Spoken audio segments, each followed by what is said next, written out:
Well, hello, friends. Welcome to a brand new edition of The Shepherd's Voice, and I want to introduce to you now the host of the program, the Bishop of Trenton, David M. O'Connell. Welcome, Bishop.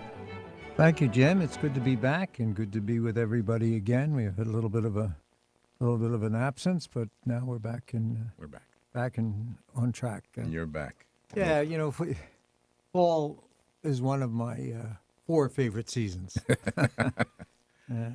Seriously, I love this time of year as the temperatures start to dip and the leaves change color. It just seems to be a pleasant time to be out and about. Mm-hmm.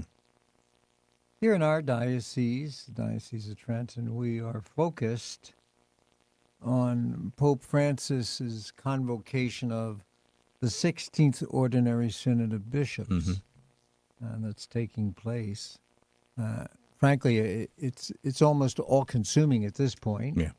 And so we're working feverishly to make sure that we have a plan, a good strategy, and a plan for the diocesan synod, the diocesan part of the synod preparations.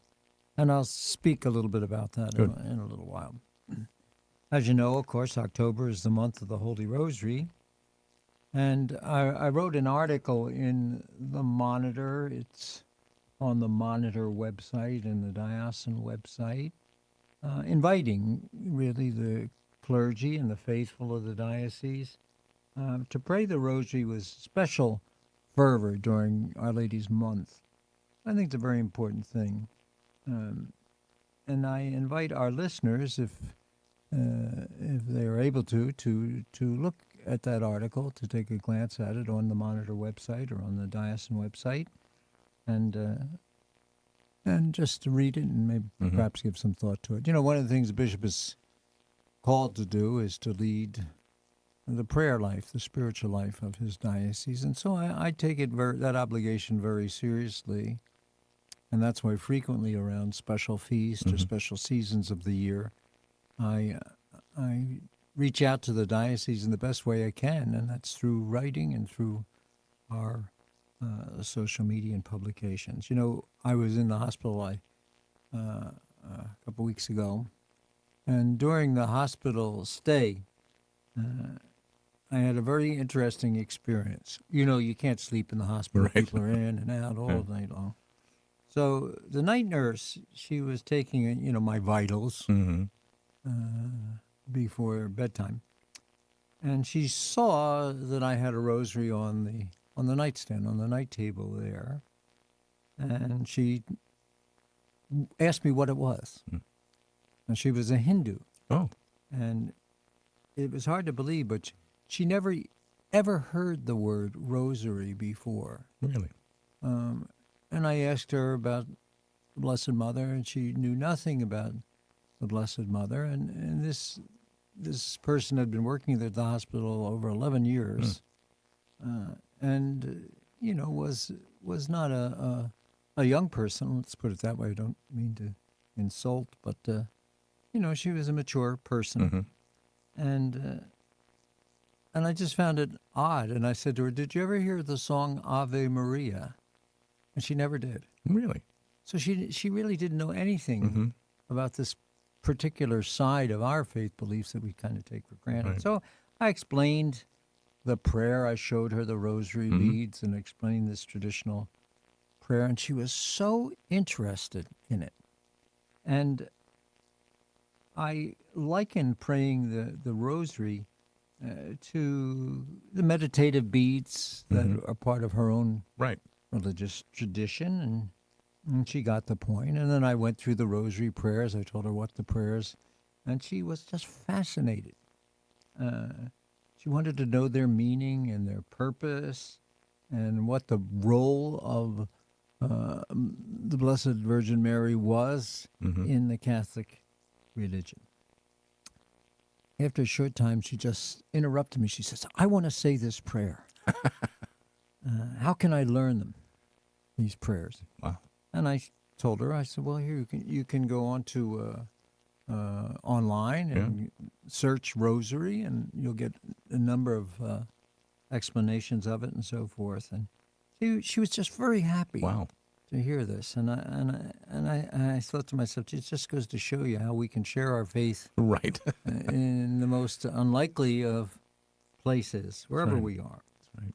The Catholic Church, as you know, Jim, and dear listeners, it has been blessed with the intercession of the Mother of God through this prayer, through the Rosary, since the 13th century, when, according to Catholic tradition, the Blessed Mother appeared to St. Dominic and gave him the idea of the Rosary.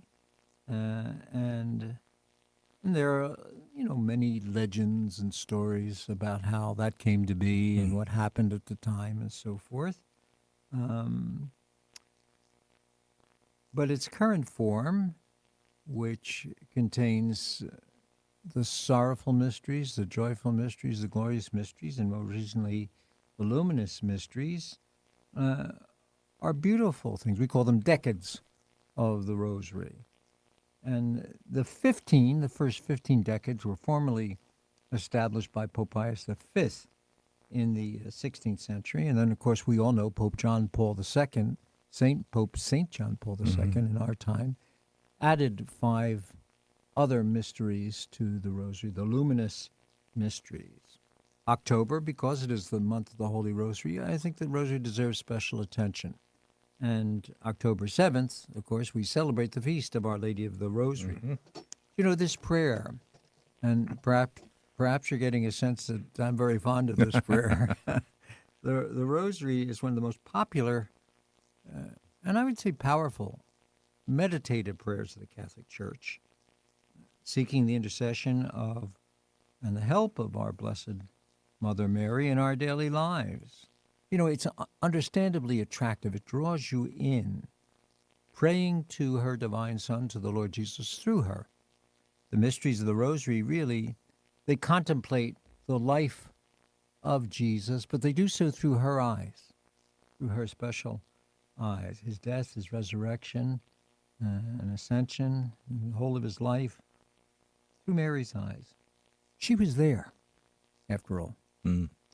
She was a witness to that throughout his life. And the Rosary, like all Catholic prayer, should lead us to the Lord Jesus with Mary as our intercessor and guide. She brings our prayers to her Son. She brings our prayers to the Lord Jesus through the Rosary. And, I often think, would any loving son refuse the request of his mother? I don't know. I pray the Rosary every day. And it gives me the chance, really, to remember the many prayer intentions that I get. Jim, as you're well aware, I travel around the diocese a great deal. I'm always on the road at some point or another, several times a week anyway. And in the course of my visits to parishes or schools or agencies or other forums, invariably someone will come up to me and say, "Bishop, would you pray for my son? He is not going to church." Or, "Would you pray for my daughter? She has breast cancer." "Would you pray for my mother?" "Would you pray for me?" "Would you pray for my husband?" And I get a lot of requests for prayers. And I use the Rosary as the opportunity to remember those people. I'm fortunate because when someone asks me to pray for them, their face, their intention does remain in my head. And, I can't remember the last time where I didn't fulfill the promise I've made to people to pray for them. So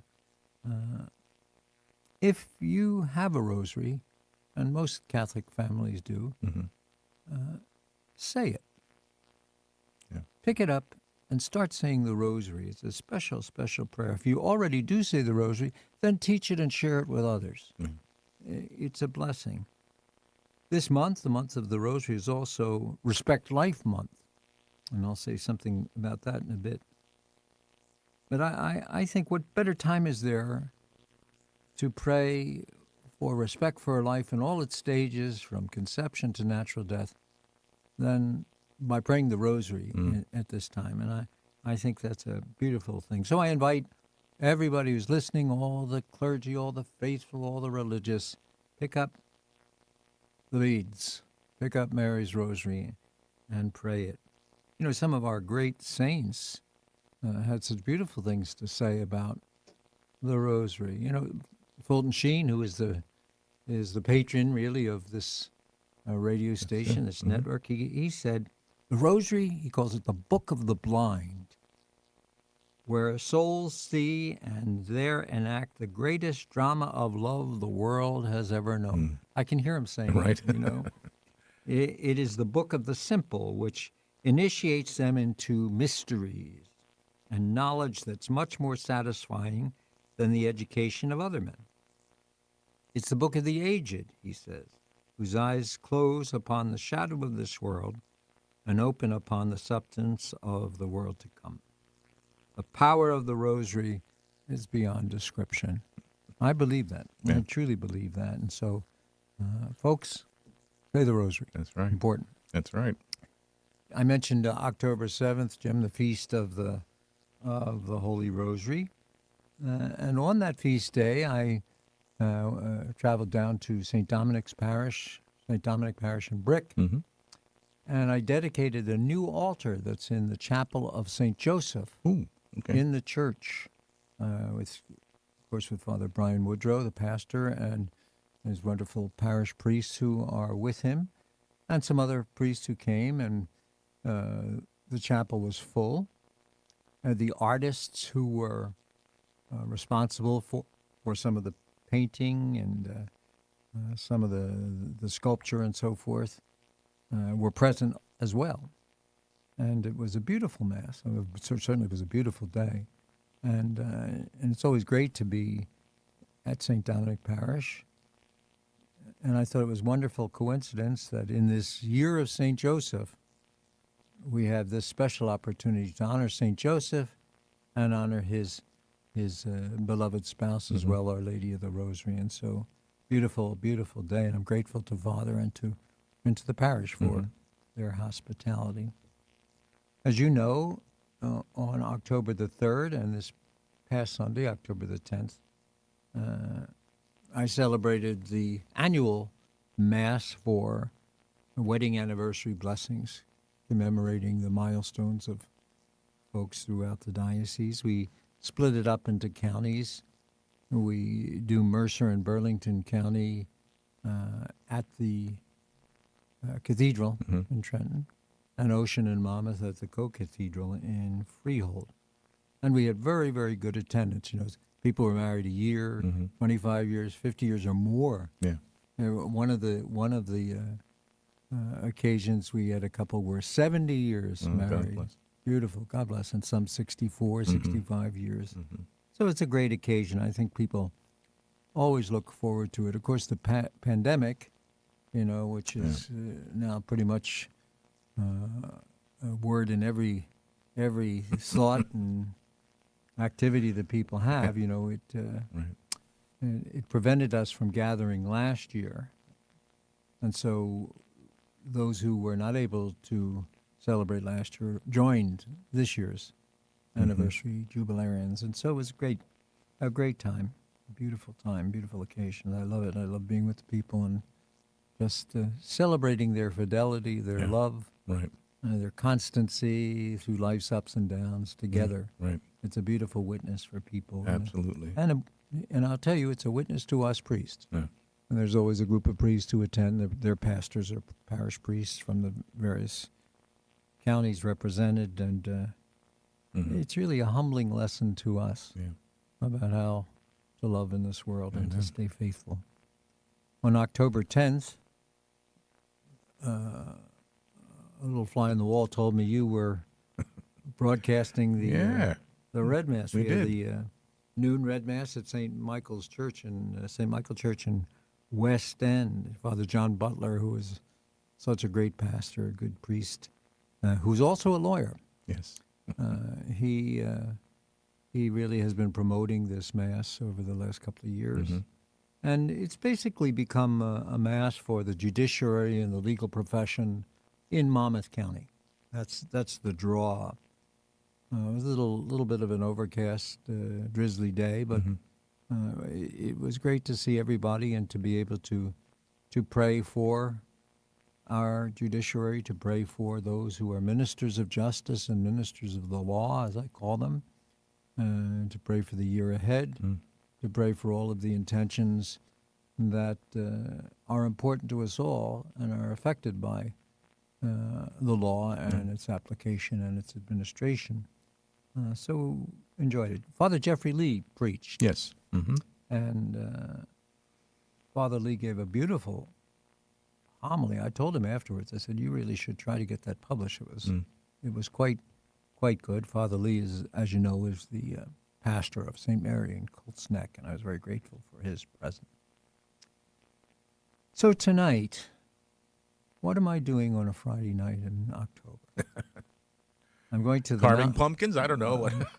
Well, that would be something to do. I'm going to the Mount Carmel Guild Gala, which will be held at the Trenton Country Club tonight. Mm-hmm. You know, Mary Inkrot is the executive director of the Mount Carmel Guild. She does a great job, along with her staff and the many, many volunteers who help out.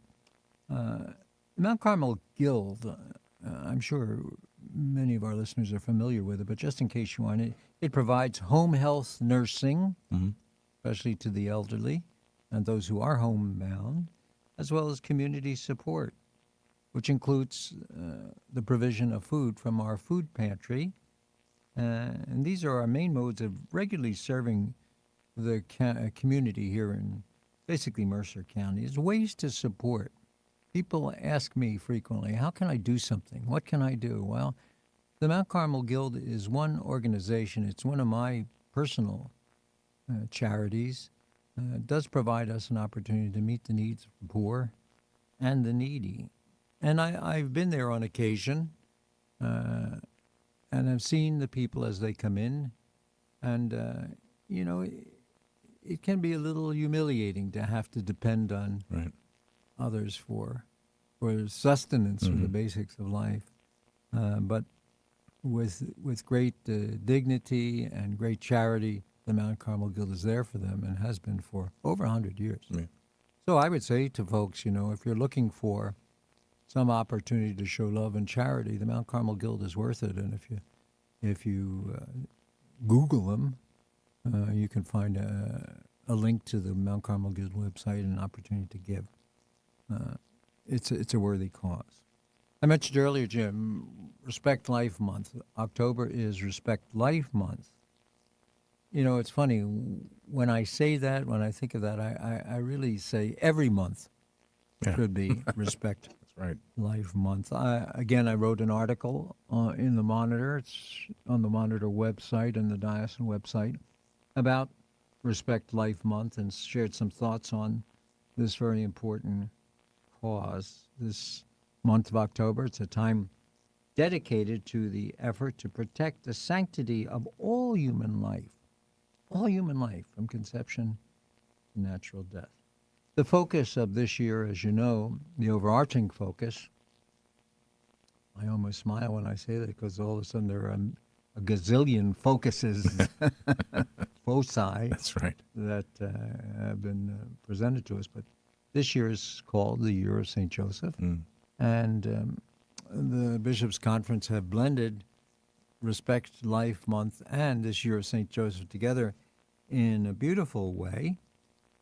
We refer to St. Joseph as the defender of life. And on the website for the United States Conference of Catholic Bishops, usccb.org, there's a beautiful prayer there to St. Joseph, defender of life, that is worth saying. I sent it out to the pastors in the parishes, and hopefully some of them have printed it in their bulletins or made it available on their website. But the Church invites us at this time to consider every means, to use every means at our disposal, to advocate on behalf of life. And as I said earlier, you know, the Rosary is certainly a beautiful, beautiful way. As you may know, kind of dovetailing on that message, the New Jersey State Legislature is promoting the Reproductive Freedom Act. That's what it's called. And this has been on the on the radar screen for months and months and months. New Jersey, I'm not sure if everybody is aware of this, has the most permissive abortion laws in the United States, our state. And the attempt is being made aggressively, I would say, to try to make sure there's no way that the state can turn back. You know, some states have modified legislation regarding abortion. You know, the Supreme Court in Texas has a pretty well-known legislation that, or judgment, I should say, that after 6 weeks, I think, no abortion is permitted once they hear the fetal heartbeat, which makes tremendous sense. Okay, this week, the New Jersey State Board of Medical Examiners voted unanimously to approve expanding abortion services in New Jersey at this time. These are medical examiners. Remember the old Hippocratic Oath, do no harm? Right. And whatever happened to that? That's right. They voted unanimously to extend it. You know, I have to say, I just cannot understand the aggressive attack on human life, through abortion especially, but in other ways, on the elderly and the sick, euthanasia and the so-called death with dying that was put into law last year. I think it was last year or the year before.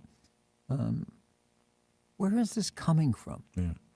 And it just seems to be, it doesn't seem to be dying down at all. It seems to be coming more and more. Every time you turn around, every news website or journal or newspaper, or something about abortion. And this is really, it's a grave concern. It should be a grave concern, and not just to Catholics. Right. Although it should be to us, as the Pope Francis has frequently reminded, this is not just a religious issue. Right. Okay, this is a human issue. That's right. That we are confronting here. And I have to say, the pro-choice position of Catholics, whoever they are, is tantamount to murder, the promotion of murder.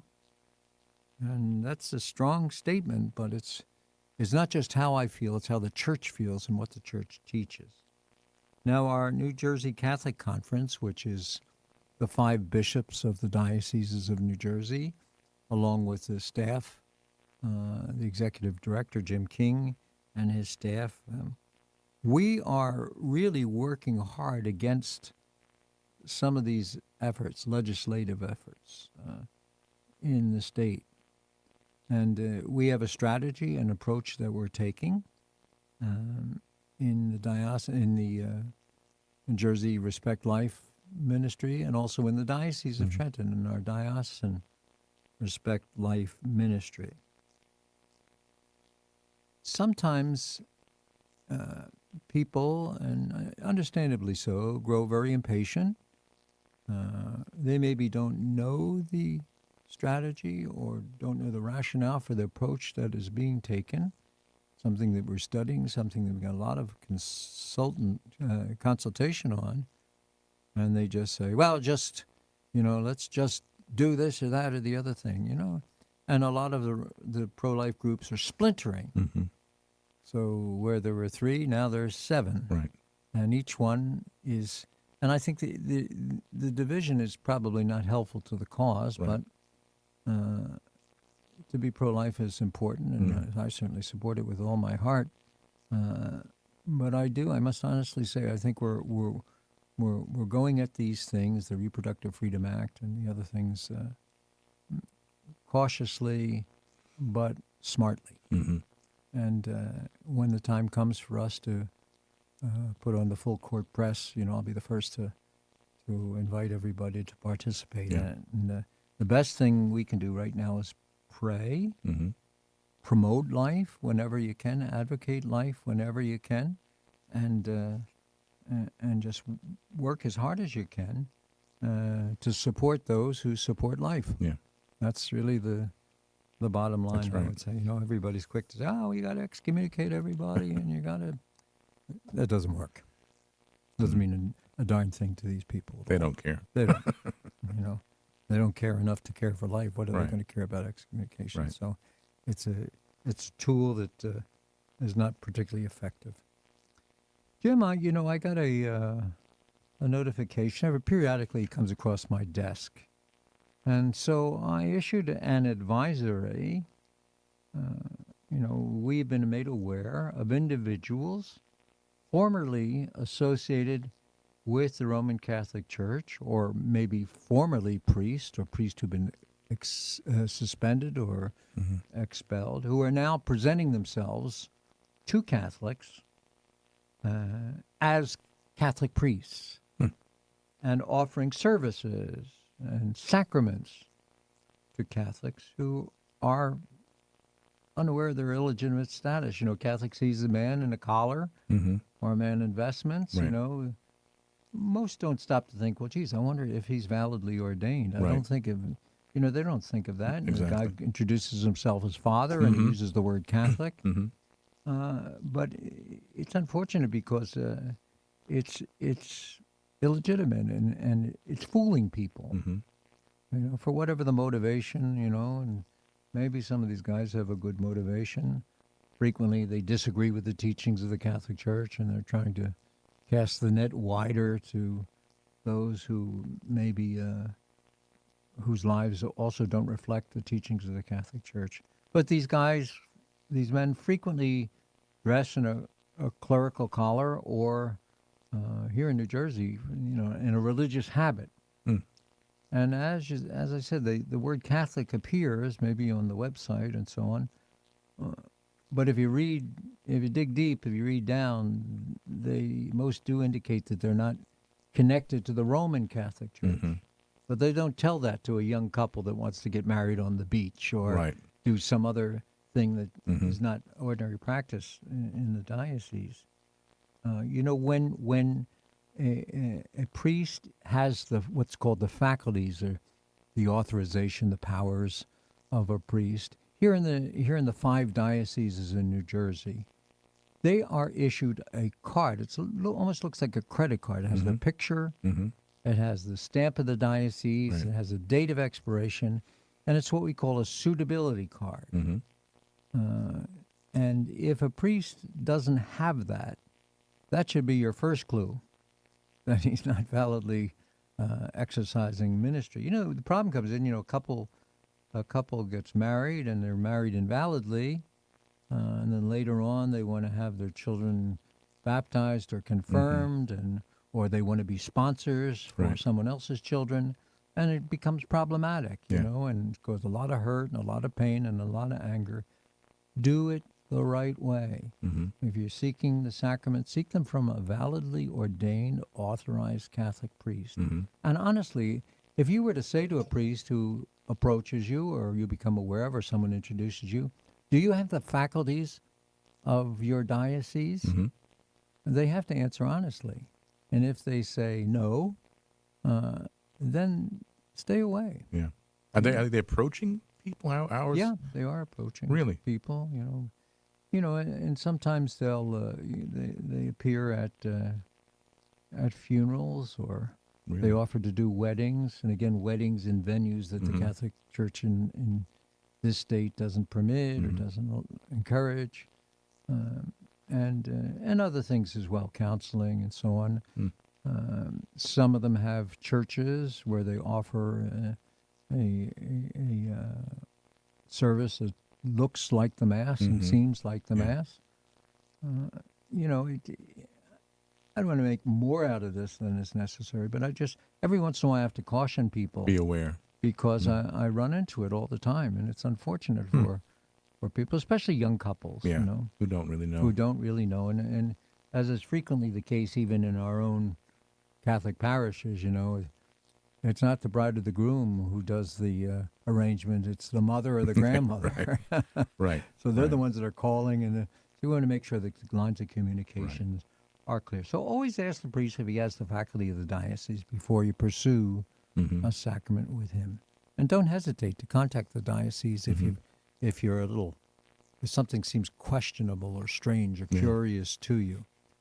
Now, about some of these other things, like funerals and prayers at a funeral parlor or something like that, it's good. Everybody can pray. Anybody can pray for the dead.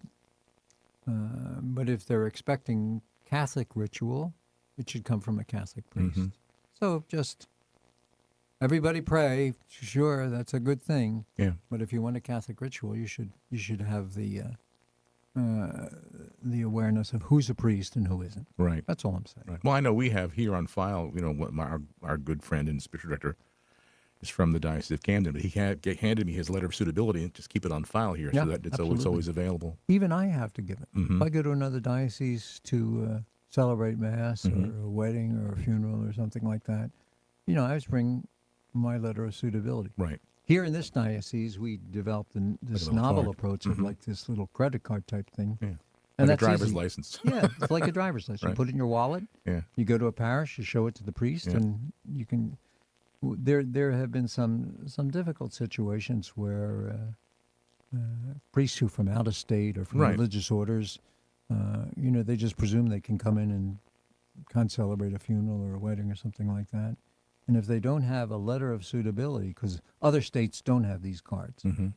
so you have to have a letter. If they don't have a letter of suitability, the pastor has to say to them, "I'm sorry, you can't come celebrate." Right. And I've had to do it. I have had to pull priests out of line Oh, yeah. at masses Yeah. because they, I don't know who they are. And with all of this concern we've had in recent years about misconduct, Sure. you don't know who the person is. You don't have any testimony that the person should be celebrating. So Right.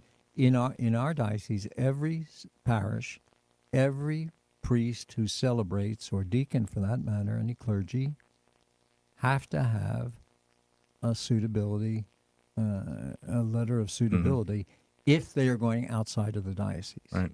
We all know who they are and who's who in the diocese. Right. But this is for when you go outside of the diocese or someone from another diocese comes in. Mm-hmm. And someone from other state or outside of New Jersey, certainly it becomes even more. You have less of a chance of knowing who they are or Right. where they've been and so on. It's a safeguard that was instituted to protect people, especially the young, in light of recent history. Mm-hmm. So that's How about this Sunday, Bishop, at 3:00? what? Something going Something on going this on, right? Sunday?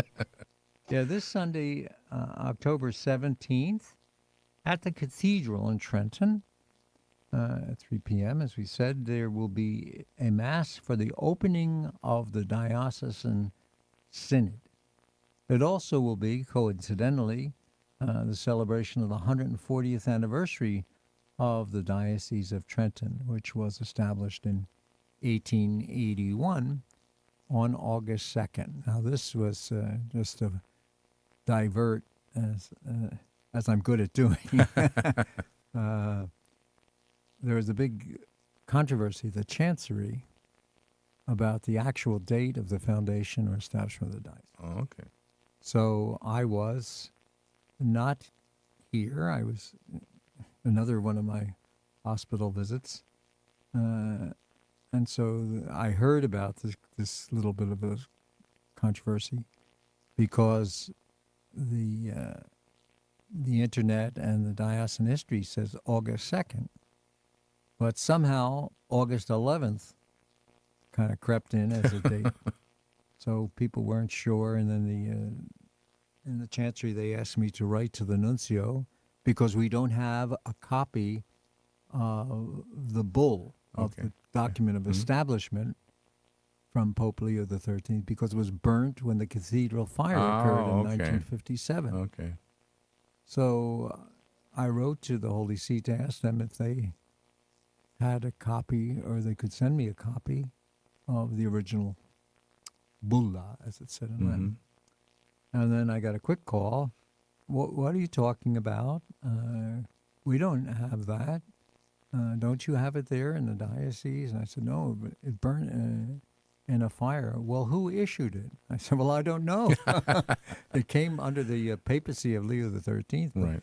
I don't know which congregation or dicastery introduced it. So we're in the process of trying to track it down so we can get a copy of it to put in and the chancery. But the Okay. chancery was here's where the confusion came in. The diocese was established. It was kind of carved out of the Newark territory, which at that time was all of New Jersey. And the first bishop was appointed on August 11th. Oh, But the diocese was established on August 2nd. okay. So sometimes there's a little bit of confusion there. But anyway, Well, I want to say I'm always amazed because I grew up in the New Brunswick area. I was confirmed by Bishop R. The Diocese of Trenton was massive. Even this is only 50 years ago. it's still pretty massive. Yeah, I think read it's exactly. the largest land distribution of a diocese in New Jersey. Not the largest population. Newark, of course, is the largest population. And Newark is the metropolitan see from which Trenton was born, created. But it is a pretty massive. I can't imagine, say, in Bishop R's time. And that was a time when confirmation had to be done only by the bishop. I know. That's what I'm thinking. How did he get it? How did he must To have been, travel around. Right. He must have been on the road constantly. Sure. And, for us in these days, I try to do half of the confirmation. I try to get to a parish every 2 years, or certainly every 3 years, Right. for a visit and to do the confirmation and so on. But the church's law was changed, and it allows for designated priests to share that authority and that ability with the bishop. And so I have 4 Episcopal vicars in each county, Mercer, Burlington, Monmouth, Ocean.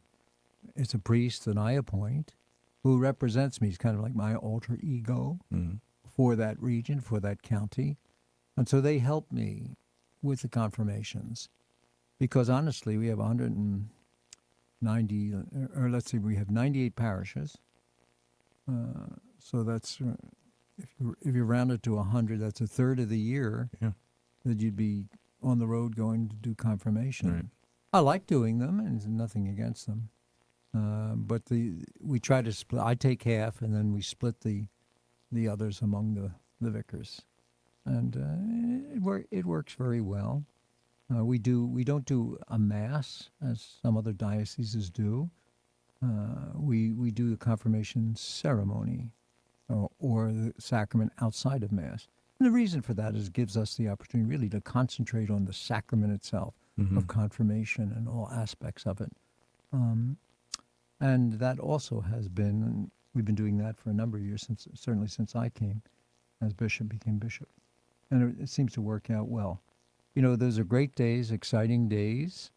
I encourage our catechist and religious education teachers, as well as our teachers in our Catholic schools, really to do a good job in teaching the children what it is that our faith teaches and what it is that our church believes, so that they're aware of it. Mm-hmm.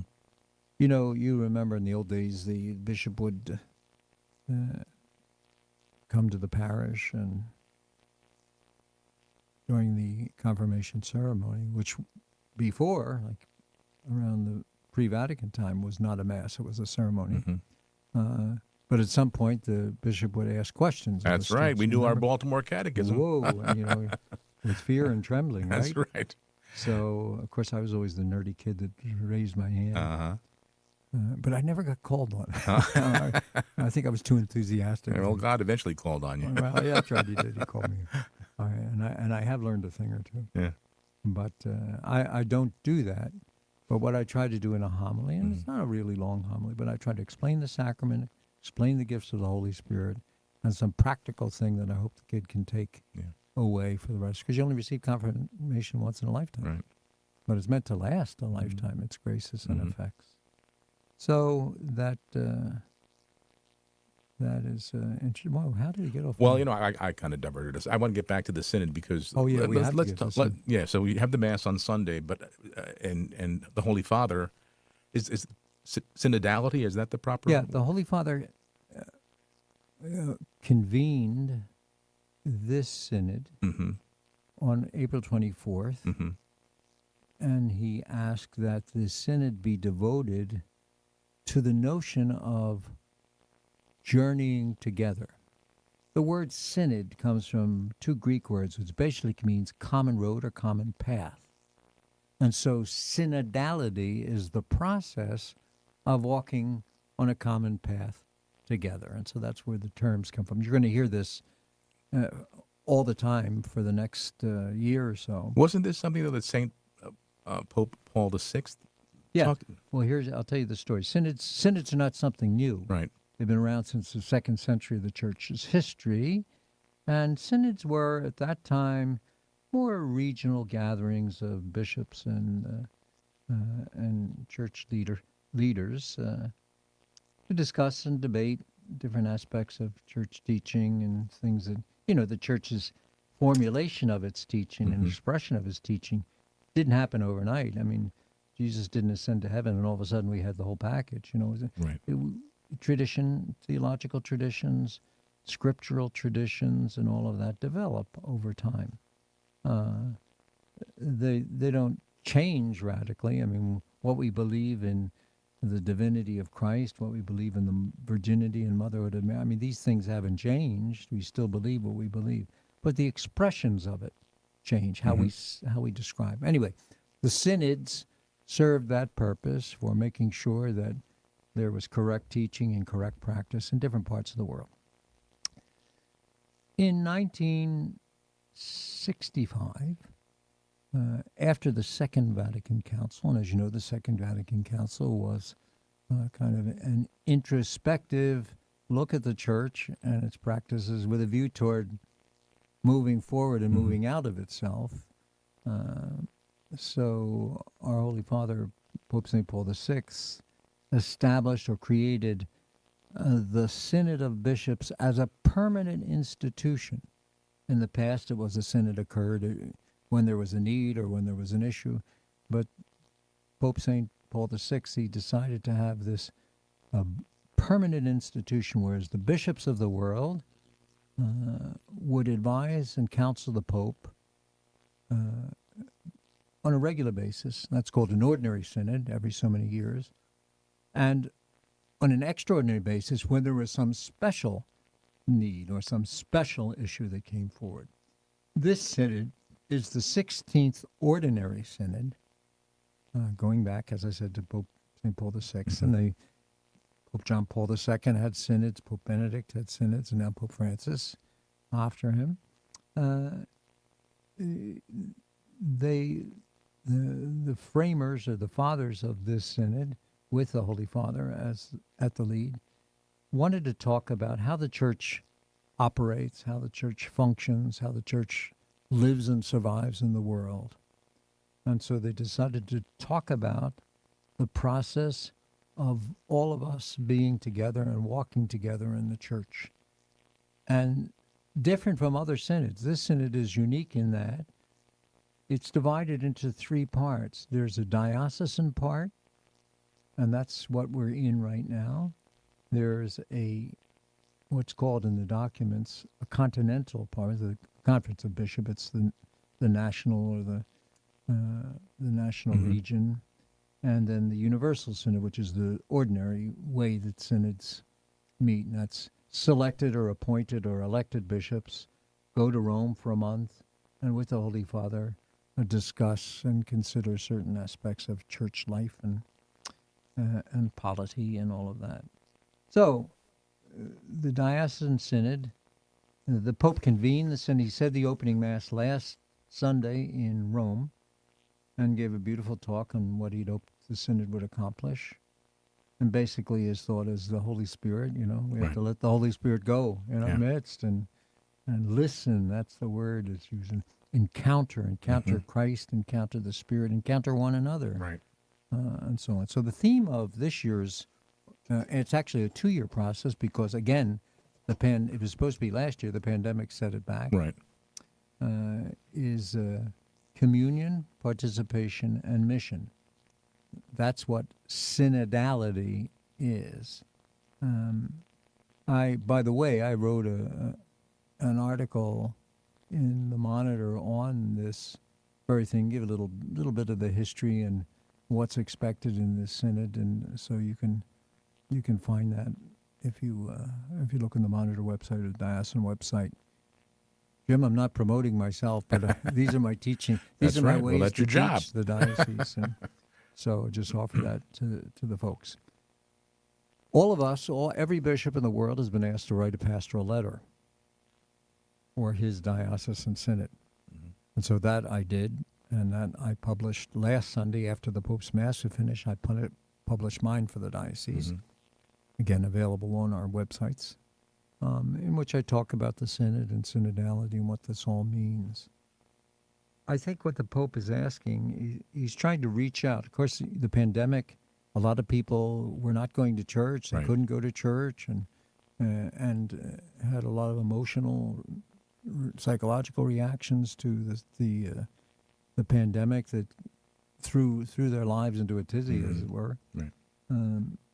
As well as the fact that in recent years we've seen rapidly declining numbers of people going to Mass. Right.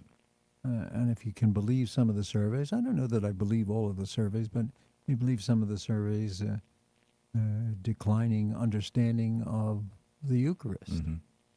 You know, some surveys say only 30% really believe in the real presence of Christ in the Eucharist. Well, that's frightening. Yeah.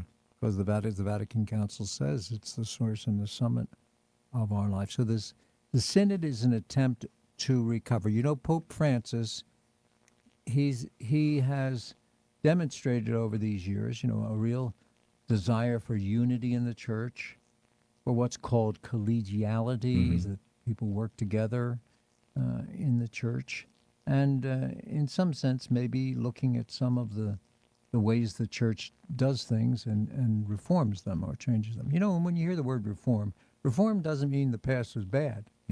Doesn't mean that at all. Right. It means that it's time to look at things maybe through a different lens. Yeah. And maybe there's a different way to accomplish the same good the church has always wanted to accomplish. And you will hear sometimes people are very critical of Pope Francis, and unfairly so, I think. But they say, you know, well, he's reforming, he's the reformer, he's changing everything, you know. Council of Trent had the theme, Semper Reformanda Ecclesia. The church is always reforming itself. Yeah. And I think that's a very good frame of mind. But it doesn't mean that the church has changed itself. We're not looking for another church, Right. as the theologian Yves Congar said. We're looking for a different church, and hopefully a better way to preach the gospel, to evangelize, and to live the way that Christ wants us to live. And the Pope just wants us to talk to one another, Yeah. which is something we don't do. Right. So going back to the Diocesan Synod, I will say the Mass on Sunday. I issue the decree opening the Synod. I've appointed 2 people to co-chair the Synod this year. And the Synod's going to be fast and furious. It's October, and it's going to be, the diocesan phase is going to be over in April. So that's not a lot of time. Right. And I must say, I think Rome didn't give us a whole lot of advance warning or advance opportunity to get things ready. plan, so we're yeah. kind of, I don't want to say scrambling, but headed in that direction of that word. We're trying really to make it all work and to put it together quickly. So I've appointed Mary Liz Ivins. Mary Liz is the former principal of Notre Dame High School in Lawrenceville. Very fine, good Catholic woman who's a wonderful principal, did a great job. But I've asked her if she would co-chair the Synod, along with Deacon Patrick Brannigan. And Pat used to be the executive director of the New Jersey Catholic Conference. Okay. So both of them, with their life experience, have a real good gift for organizing and doing things. And they're going to work along with me and with our Chancellor Terry Ginther, who is also the executive director of Pastoral Life and Mission. And they're going to try to come up with a strategy, a plan, so that everybody who wants to, everybody who calls the Catholic Church their home or did call it their home at one time, will have an opportunity to share or their feelings, their experiences about being Catholic, Mhm. and how has the church helped them in their life of faith? What things in the church have hindered their growth in their life of faith? What things do they think they can do to make the church a more vital part of the world in which we live? Mhm. I'll tell you what the Synod is not going to be, because I can't describe all the different things that we're going. There'll be a questionnaire Mhm. available. There will be parish meetings, listening sessions. There will be some things at the diocesan level. Lots of things. Stay tuned, because they're still in the process of being developed. I have a meeting on October 21st with the co-chairs, and we're going to line up a strategy. But you know, in each parish, hopefully there'll be opportunities for parishioners to gather with their pastor and just talk. Mhm. What the Synod isn't, and I want to make this very clear, because I think the secular media sometimes can present an incorrect or inaccurate picture. This is not an exercise in democracy. Okay, we're not going to all get together and decide what has to be changed, and then it's going to be changed. We're not changing what the church's doctrine is. The Synod is not going to change the sacraments of the church and all of the essential elements of church life. Mhm. The Synod is going to offer people the chance to talk about how those things affect them, Yeah. and how those things lead to Christ, or how the way some of those things are presented lead away from a relationship with Christ. So people should not expect that. The Synod and the various sessions are not gripe sessions, and I hope they won't turn into that. I fear that will occur. You know, opportunities to complain about their pastor, or me, the bishop, or things of that nature. Right. You know, and the Pope has said these are not opportunities for debating the same old things. Mhm. You know, it's not an opportunity. Well, women should be ordained, and we want that, and that's what's got to be, and all the issues. Yep. It's an opportunity to talk and to listen. It's not going to be an opportunity to have someone come to your parish and lecture you, or when you say something to have someone correct you. Mhm. It's an opportunity for all of us together to listen. Hence, Synod, Yeah. common road, common path, and we just have to be open to the Holy Spirit and see where the Holy Spirit leads us. So I don't know that I can say too much more than that. I'll have a homily on this on Sunday. I've written on it. My pastoral letter gives you a lot of the history and the details of it. So put it all together, wrap it up, and put a bow on it, and there you'll have the Okay. Synod. So it's Sunday, 3:00, Sunday, 3:00. the cathedral here in Trenton. Yep. Everybody. And, we can broadcast that easy. Can you? Oh, Yeah. sure. Oh, Yeah, that'd be now wonderful. with the streaming video, I just plug into the YouTube channel and put it on and get the audio that way. So Because it will be live streamed Yeah. for those who can't make it or Right. would rather not make it. on the diocesan YouTube On the channel. diocesan YouTube channel, and as they say, all are welcome. You know, I'm reminded, I think, of the Synod of James Joyce. Mm-hmm. You know, the way he used to describe the Catholic Church? Mm-hmm. Here comes everybody. And that's hopefully what we'll see in this Synod. Everybody will come, everybody will participate. Those who are practicing, those who are lapsed, or who have been negligent or have fallen away, men, women, young, old, whatever your All right. persuasion, economic, Uh-huh. social status. Hopefully all of us in the That's church our church. will have a chance to say what they're thinking and what they're feeling, and together we'll journey forward. Very good, Bishop. Well, thank you. Time's up. Thanks for stopping by, and we'll Good to be look back. forward. Yeah, good to have you back. We'll look forward to the Mass 3:00 this Sunday, and we'll see you next month. Good. God bless you. God God bless bless everyone.